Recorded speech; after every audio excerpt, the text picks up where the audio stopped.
Hi guys. I am just popping in to give you a quick video.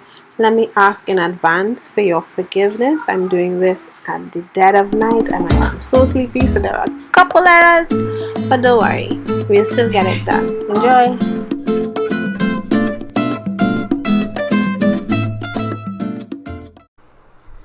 If you haven't had the world come to an end on you when you're 12 years old and a sinner, you don't know how lucky you are.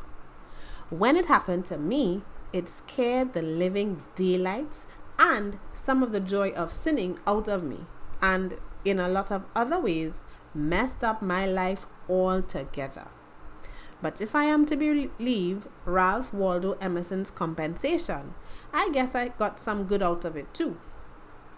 The calamity befell me back in 1936.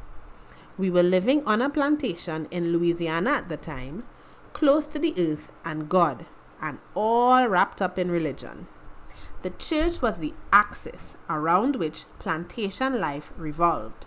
The mother to whom the folks took their problems, the teacher who taught them how the Lord wanted them to live, the chastiser who threatened the sinful with hell. In spite of the fact that my parents were church-going Christians, I was still holding on to being a sinner. Not that I had anything against religion, it was just a matter of integrity. There was an old plantation custom that in order to be baptized into the church, a sinner had to go get religion. A mystical experience in which the soul of the sinner was converted into Christian. A Christian had to live upright, and I knew I just couldn't come up to that on account of there were too many delicious sins around to get into. But a world coming to an end can be pretty hard on a sinner. The trouble began when my cousin Rena came upon me playing in the watermelon patch, running like the devil was behind her. I was making a whole quarter of mud cabins by packing dirt over my foot in the shape of a cabin, putting a chimney on top, then pulling my foot out. The space left by my foot formed the room of the cabin. I'd broken some twigs off chinaberry and sycamore trees which I planted in the ground around the cabins to make trees. Some blooming wildflowers that I had picked made up a flower yard in front of each cabin. It was a pretty sight, as you ever want to see, before she came stepping all over everything. I let her know I didn't like it real loud, but she didn't pay what I said any attention. She just blurted out, "The end of the world is coming Saturday. You'd better go get some religion in a hurry." That was on a Friday afternoon, getting late. A picture of hell flashed across my mind, but I pushed it back into the subconscious. The world's not coming to an end. The confidence I tried to put in my voice failed. It quaked a little. "Who told you the world is coming to an end?" "I heard Mama and Miss Dyer talking about it just now. There's going to be an eclipse Sunday. You know what an eclipse is, don't you?" I didn't know, but I nodded anyhow. That's when the sun has a fight with the moon. If the sun whips, the world goes on. If the moon whips, then the world comes to an end. Well, they say that Sunday the moon is going to whip the sun. I wasn't going to be scared into giving up my sinning that easily. "How do they know the moon is going to whip?" I asked. "They read it in the almanac. And it's in the Bible too. In Revelation. It says in Revelation that the world is supposed to end this year. Miss Dyer is a missionary sister and she knows all about things like that." "Nobody knows anything about Revelation. My daddy says so," I rebutted. Ain't never been nobody born smart enough to figure out Revelation since that Mr. John wrote it. He's just going to have to come back and explain it himself. She acted like she didn't hear that. "And Reverend Davis said in church last Sunday, that time is winding up," she said. "He's been saying that for years now, and time hasn't wound up yet." "That's what I know. He's been saying it for years. And all the while he's been saying it, time's been winding right along. And now it's just about all wound up." That made sense to me, and I began to consider that maybe she could be right. Then that Miss Dyer happened by. Lord bless you there. Lord bless you down there on your knees, baby. Pray to the Lord, 'cause it's praying time. I hadn't gotten up from where I'd been making mud cabins, but I jumped up quick to let her know I wasn't praying.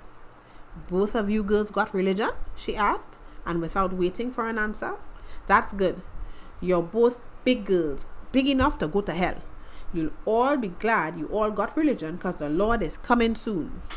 He said he was coming, and he's coming soon. And she went on toward her cabin before I could ask her about the world ending on Sunday. Rena just stood there and looked at me a while, shaking her head in an "I told you so," and advised me again to get some religion in a hurry. Then she ran off to warn someone else. Although I was a sinner, I was a regular church-going sinner, and at our church we had a hellfire preaching pastor. He could paint a picture of hell, and the devil in his sermons horrible enough to give a sinner a whole week of nightmares. Nobody with a dime's worth of sense wanted to go to a hot, burning hell where a red horned devil tormented folks with a pitchfork. But I'd been taking a chance on enjoying life another 30 years or so before getting some religion, getting just enough to keep me out of hell. I hadn't figured on time running out on me so soon, and I still wasn't taking anybody's word before asking my daddy about it first. But it was plowing time, and Daddy was back in the cornfield where I'd already run across a rattlesnake. So I figured even the world coming to an end could wait until supper time. I went around the rest of the day with my mind loaded down. Now, I didn't exactly believe that the world was coming to an end, but I didn't exactly believe it wasn't either.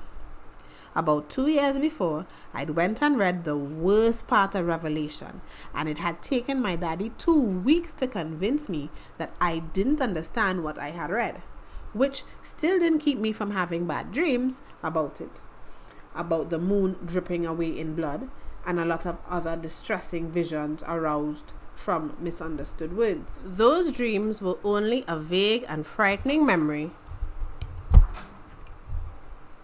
The Friday I'm talking about, and revelation an accepted mystery. Yet, things like that have a way of sneaking back on you when you need it in the least. I got to supposing the world did come to an end with earthquakes and hail and fire raining down from the sky and stars falling exactly like it read in Revelation, and supposing the devil got after me and took me to hell like folks on the plantation said he would, and supposing hell really and truly was as horrible as the preacher had said it was. The way the preacher told it, in hell, a person got burned and burned up and burned up and never died. He just kept on burning. With supposing like that going through it, my mind was really loaded down. I figured there was no use talking to Mama about what was bothering me, because that Miss Dyer had stayed at our cabin for over an hour, and I was sure she had convinced Mama that the moon was going to whip the sun. It seemed to me like it took Daddy longer than ever to come home. It was the Friday of council meeting at the church, and Daddy, a deacon, had to be there. I knew he wouldn't have much time to talk to me before he'd have to leave out for the church, so I started walking up to the turn row through the fields to meet him. When I finally saw him riding toward home on his slide, I ran to meet him.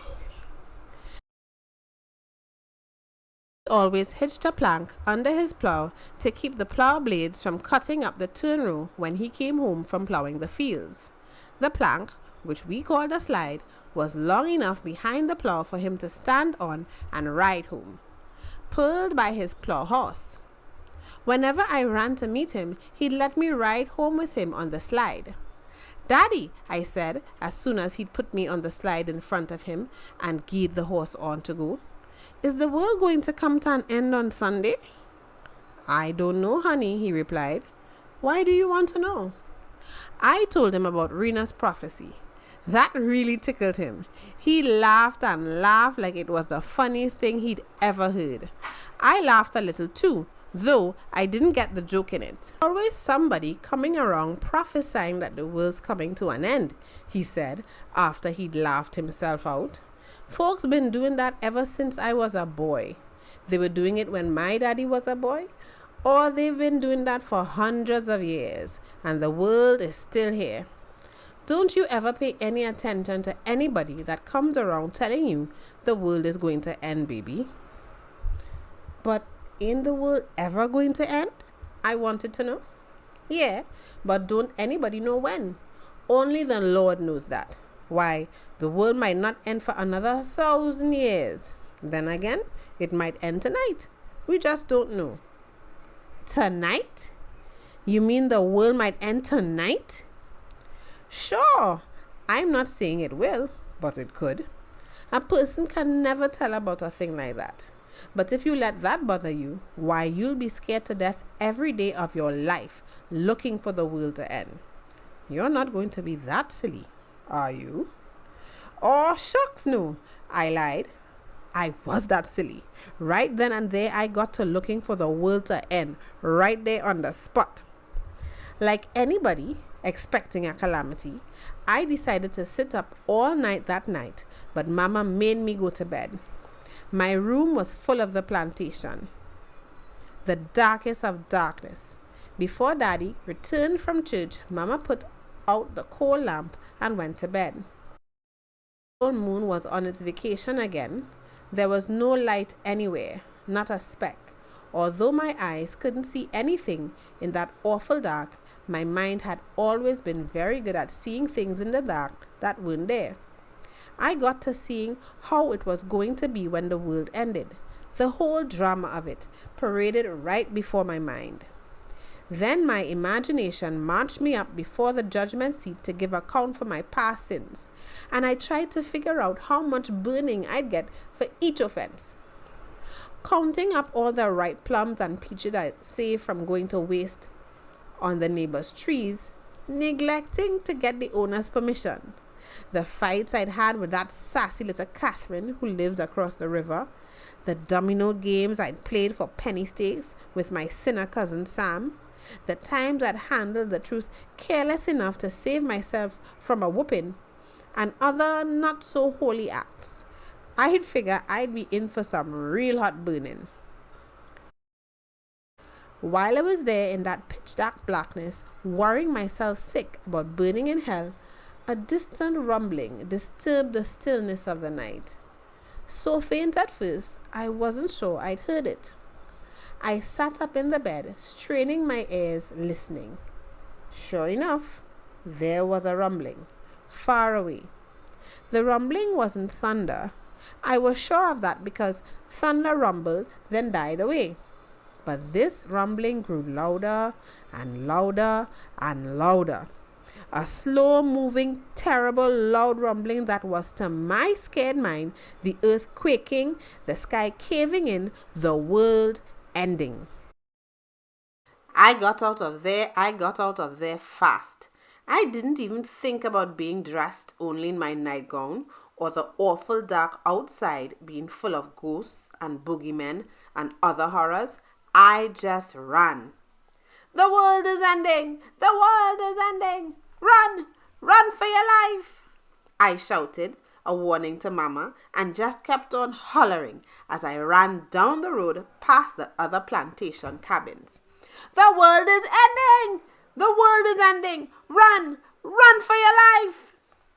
Doors opened and folks came out to the cabin porches, some holding coal oil lamps in their hands. They looked at me in my white nightgown running down the road as fast as a scared rabbit, then looked up at the sky, rumbling like it was caving in, and a few of them hollered something at me as I passed by, but I couldn't make out what any of them said. I might have run myself plumb into the ocean or death if Daddy and some other deacons hadn't been coming up the road on their way from church. Daddy caught me. He had a hard time holding me though.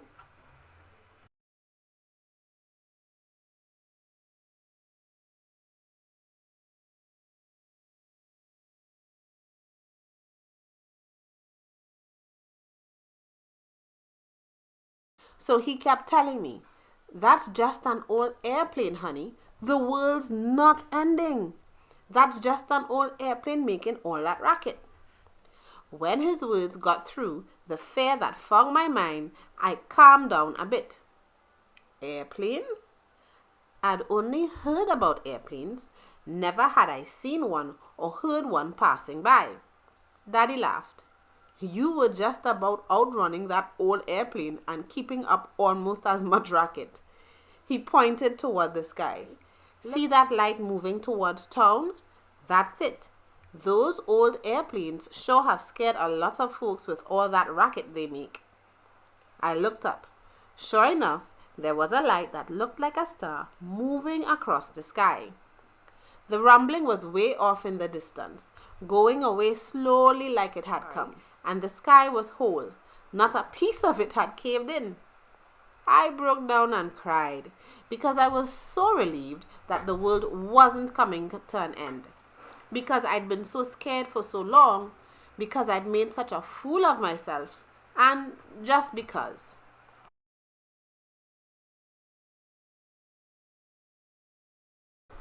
Daddy pulled off his coat and wrapped it around me to hide the shame of my nightgown from the deacons. After I had had a real good cry, we walked home. We walked up the ribbon of road bordering the plantation on our way home. I felt a new kind of happiness inside of me. The yellow squares of light shining from the black shapes of the plantation cabins outlined against the night made a picture that looked beautiful to me for the first time. Even the chirping of the crickets sounded beautiful, like a new song I'd never heard before. Even the darkness was beautiful. Everything was beautiful, and I was alive. I felt the life within me warming me from the inside, a happy feeling I'd never had before, and the world was there all around me. I was aware of it all, full of beauty, full of happy things to do. Right then and there, I was overwhelmed with a desire to live, really live in the world and enjoy as much of it as I could before it came to an end. And I've been doing so ever since. If this video has helped you in any way, don't forget to like and subscribe, and even share with your friends who may find it helpful too. Bye.